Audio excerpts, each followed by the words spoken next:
How's it going, everyone? So in this video, I'm going to talk about how to stop being tired, the ultimate tutorial. So before I get started, please subscribe to my channel if you haven't already. I do appreciate the support. It helps my channel grow. So how do you stop being tired, you guys? Because a lot of people struggle with this. If you wake up in the morning and you feel tired, within about 20 minutes of waking up, because what a lot of people don't know is that when you wake up in the morning, you have something called sleep inertia.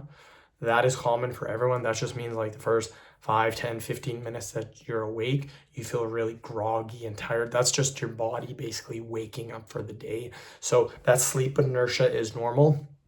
But if it's been 10, 15 minutes and you still feel tired up until like an hour or 2 hours after, and you're still tired, then this is a sign that you're not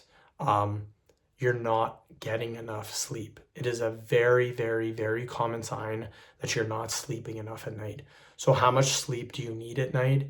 You need a minimum of 9 hours. Sorry, bare minimum doctors recommend is 7 hours, but I recommend to not feel tired, you need at least 8 or 9.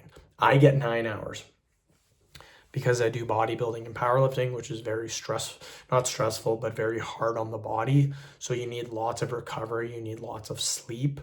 If you're working out, I recommend 9 hours at least. 8 hours, in my opinion, doesn't cut it if you're like bodybuilding, powerlifting. If you're doing lots of cardio during the day, you need sleep.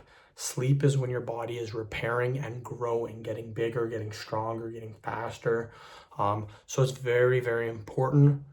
If you are tired, you need to sleep more. That is the number one thing you have to do.